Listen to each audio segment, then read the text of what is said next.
which I definitely don't want to put that fucking out.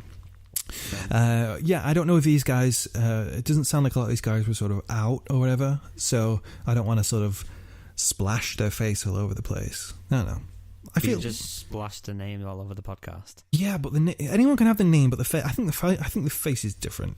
For the purpose of the podcast and the story, I feel I want to tell the name, but for the face, I don't know. Maybe I will.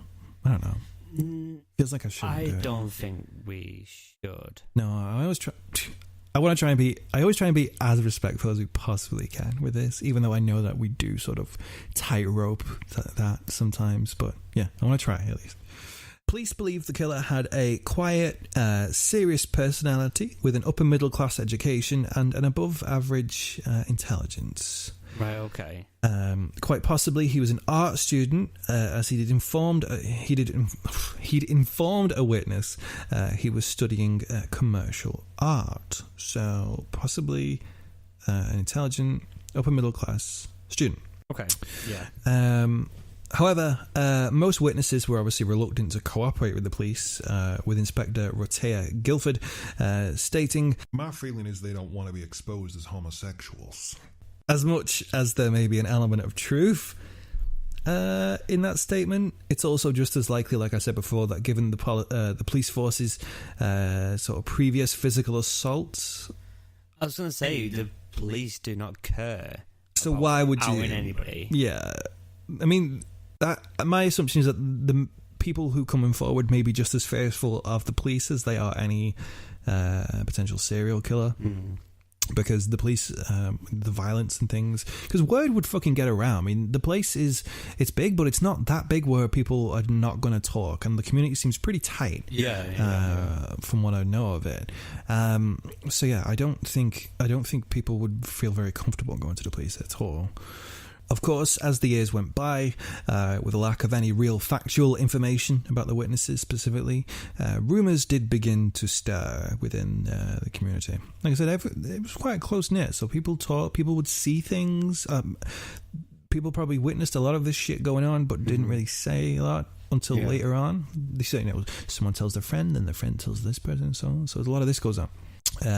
Charles Morris, publisher of The Sentinel, told the Chronicle about a Los Angeles man who encountered the Doodler.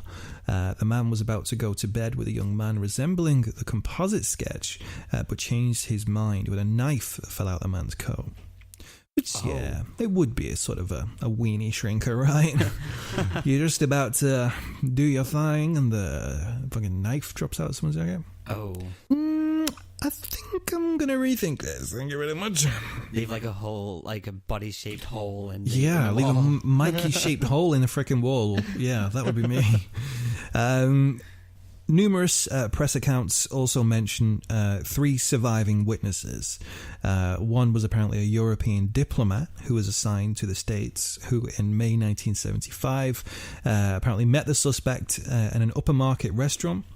The two went back to Diplomat's apartment where the suspect stabbed him 6 times. For his part, apparently the police said the diplomat denied he'd had sexual relations with the suspect. Right, okay. Which maybe he probably didn't because he was getting stabbed, I'm assuming. Maybe that's why he didn't do it. But yeah, there's these things in there. So obviously people have come forward to the police, but then they've asked to be anonymous or they've not told their names or whatever. According to the police, another surviving witness was an entertainer who reportedly was nationally known. With entertainment press consistently intrigued as to the sort of sexual habits of celebrities, it's no wonder that this particular story has almost sparked a mystery all of its own. Now, we watched the documentary the other day about gay Hollywood, right? Where it was really weird because, like, even though like the police force and everyone else in the country seemed to be really anti-gay, and there was a lot of hate towards gay men and women, the movie studios and the entertainment industry seemed to be quite fine with it inside, but as long as it wasn't made public. As long as it wasn't made public, and they would protect their stars, right? Like Tab Hunter, right? And the dude who was what's his name? The guy who played Norman Bates in Psycho. They were together, right? from that documentary we watched. Yeah. They were together, and then the studios sort of set them up, and they had this sort of fake thing going on. Isn't it called like Lavender Wedding? And I think it was a Lavender Wedding. No, the Lavender Wedding was where a lesbian woman and a gay man would be married off by the studio to protect both. I think that was the vibe of a Lavender Wedding. But yeah, so it's not surprising to me that if a gay male entertainer was assaulted while something like this was happening, that the police, the movie studios, and everything would have a lot of leeway in being able to tell the police to shut the fuck up. Because again, going back to that thing we watched, when there was like an incident, they said that the studios were there before the police most of the time. Yeah, they were called like immediately almost. Yeah. Crazy times, right? I wonder how much of that shit still. Well, we know from recent findings out. The Weinsteins and the Spaceys, that this sort of secretive covering upness still is prevalent to this day. Yep. Hollywood's fucked up, isn't it? It's messed. I never want to go to Hollywood. Well, I want to go, but I never want to be part of it. I was going to say, you're going to be going to Hollywood at some point. I mean, Hollywood's called me a few times, but I've had to turn them down. I've said I was busy with my podcast. The names that were going around at the time were people like Johnny Ray, Rock Hudson, who was featured in that particular documentary we watched, actually, Richard Chamberlain. They've all been linked to the potential victim, it was thought, but at some point or another. However, obviously, it's completely speculation at that point. So they were all linked as the potential victim of the Doodler. People would think it could be, is it this guy? Is this guy? But it's all fucking hearsay. Well, surely, like, one of them had been in hospital for a while, right? Potentially, but the thing is, would they not have covered that up as well? They would have said, Rock Hudson's gone on vacation for a couple of weeks. Yeah. He's gone on to live in the countryside somewhere. He's in fucking hospital in a backlot studio or somewhere getting treatment for stab wounds or some shit. After a story about the Doodler ran in the Chronicle magazine a few years later, the San Francisco Police Department began receiving a number of anonymous tips. One man who resembled the composite sketch was even taken into custody after he entered one of the bars in the Castro and began offering to draw a number of its patrons. Very eerily similar to the MO of this guy, right? You would think. Resembles the composite sketch, doing exactly what the dude does. The man was carrying a book of sketches, and more interestingly, he was also carrying a butcher knife. Right. Yeah, a fucking butcher knife, though, as well. So, what the fuck? The man looked good for the murder, as you can imagine. Matched it. MO knife, however, in the end, he was simply booked for carrying a concealed weapon, and after he attacked homicide inspectors during an interrogation, he was also charged with aggravated assault. So he wasn't getting sent down for the murder. Why? I guess the evidence is it circumstantial? Is that what it is? Like, they can't, there's no hard facts. Maybe. In July 1977, the Sentinel reported that the department knew the license plate number of the suspect's car and had even spoken to the psychiatrist who had actually treated the Doodler. The San Francisco Police Department apparently stated that the killer was actually heterosexual, which I didn't think. I didn't think otherwise for some reason. Did you think otherwise? I did, yeah. Did you think it was a gay guy? Killing other gay guys? I don't know. I think with the brutality of some of these murders, well, maybe he was closeted. Maybe he was dealing with some shit. But obviously, it's not how you deal with it. But yeah, maybe he was dealing with some shit. I don't know. Also, again, from what we know, for people of color in that area, the Castro wasn't the greatest place. I mean, it was a very accepted area even for lesbians. Like, apparently it wasn't even like they had to have their own day, the lesbians, where they were allowed to go on the street and march up and down and shit. Like, I think it's got better now, right? But I mean, clearly, yeah, definitely has got better. Yeah, but I think it's really weird that for sort of minorities like gay guys and stuff, why we are then racist and persecute another minority. That's where I'm flabbergasted. And it works both ways, man. Because I'm like, come on, you know how it feels? Why would you then inflict that?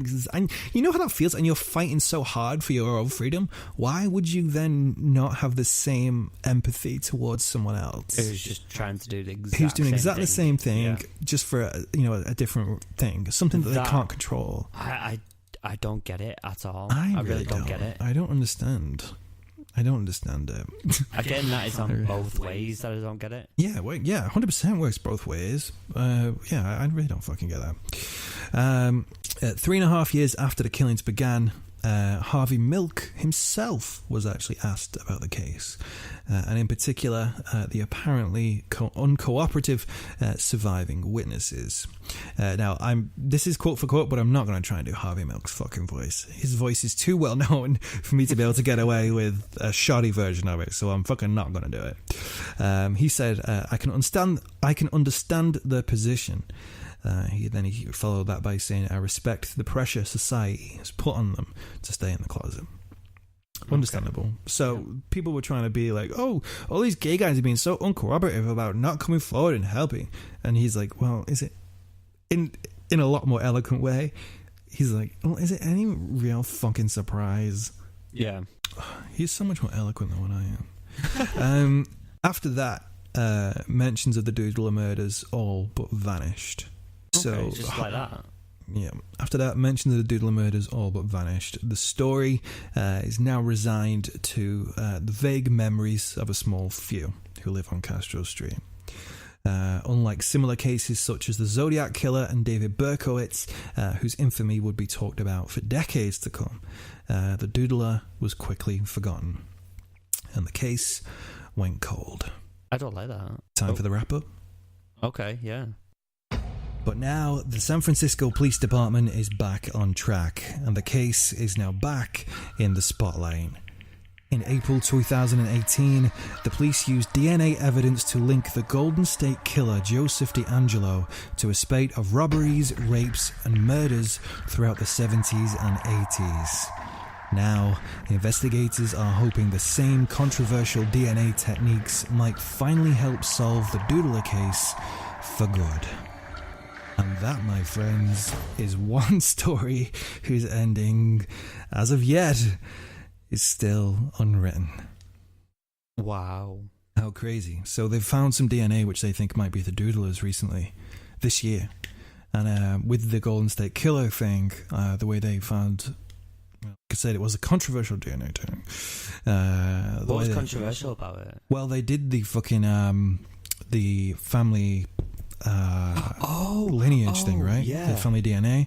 So when you go online and you give your DNA to certain companies to check your ancestry, is the word. When you check your ancestry, they were sort of matching it and trying to narrow it down to different people. That's how they did it. And they've got some DNA that they believe is from the Doodler, and they are hoping to find him. So this story is still open. Still open. Been cold case for a long time. Over time, ever since the sort of the whole situation happened, there's been a few people like this story happened at the time. Obviously, there was so many gay guys dying and being killed anyway. So the fact that a serial killer was hidden in the midst of all that is obviously it got easily forgotten in the midst of all the other murders that happened. And then also, you had the entire Harvey Milk story from Castro Street, which is legendary up to itself, but obviously that may have slightly overshadowed this other story that came from there. And then straight after that was the AIDS crisis. Epidemic, so this story fell at these murders fell at the obviously any time's the worst time, but the worst time in terms of being able to find it, to be remembered, for people to really, for the general public to really give a shit about it, I suppose, because there's other headlines out there. Completely. That's the vibe that that's not my opinion. That's obviously the way it fucking was in their heads. But there's been a few people investigating it, and the police Ever since, have always said we don't currently discuss